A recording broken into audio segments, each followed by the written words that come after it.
नमस्कार दोस्तों। आत्म संयम क्या है? आंखों को दुनिया की चीजों की ओर आकर्षित ना होने देना और बाहरी तत्वों को खुद से दूर रखना। यह परम सत्य है कि लोग आपको उसी समय तक याद करते हैं जब तक आपकी सांसें चलती है। इन सांसों के रुकते ही आपके करीबी रिश्तेदार, दोस्त और यहाँ तक कि पत्नी भी दूर चली जाती है। अज्ञानता के कारण आत्मा स्मित लगती है, लेकिन जब अज्ञान का अंधेरा मिट जाता है तब आत्मा के वास्तविक स्वरूप का ज्ञान हो जाता है। जैसे बादलों के हट जाने पर सूर्य दिखाई देने लगता है। जिस तरह किसी दीपक को चमकने के लिए दूसरे दीपक की जरूरत नहीं होती है, ठीक उसी तरह आत्मा को, जो खुद ज्ञान का स्वरूप है, उसे और किसी ज्ञान की आवश्यकता नहीं होती है। कर्म चित्त की शुद्धि के लिए ही है, तत्व दृष्टि के लिए नहीं। सिद्धि तो विचार से ही होती है। करोड़ों कर्मों से कुछ भी नहीं हो सकता। प्राणियों के लिए चिंता ही ज्वर है।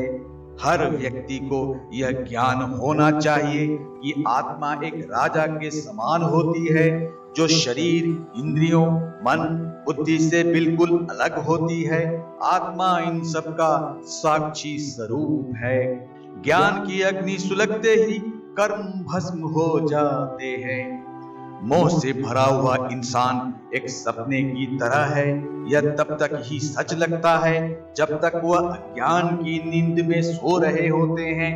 जब उनकी नींद खुलती है तो इसकी कोई सत्ता नहीं रह जाती है। यथार्थ ज्ञान ही मुक्ति का कारण है और हमें यथार्थ ज्ञान की प्राप्ति परमार्थी कर्मों से ही होती है।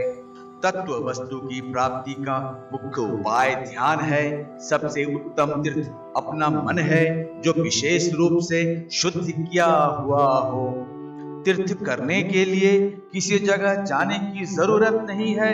सबसे बड़ा और अच्छा तीर्थ आपका अपना मन है, जिसे विशिष्ट रूप से शुद्ध किया गया हो। जिसे सब तरह से संतोष है, वही धनवान है। पुरुषार्थहीन व्यक्ति जीते जी ही मरा हुआ है। हर व्यक्ति को यह ज्ञान होना चाहिए कि आत्मा एक राजा के समान होती है, जो शरीर, इंद्रियों, मन, बुद्धि से बिल्कुल अलग होती है। आत्मा इन सब का साक्षी स्वरूप है। सत्य की राह पर चले, यही सबके कल्याण का मार्ग है। सत्य की कोई भाषा नहीं है। भाषा तो सिर्फ मनुष्य द्वारा बनाई गई है, लेकिन सत्य मनुष्य का निर्माण नहीं, आविष्कार है।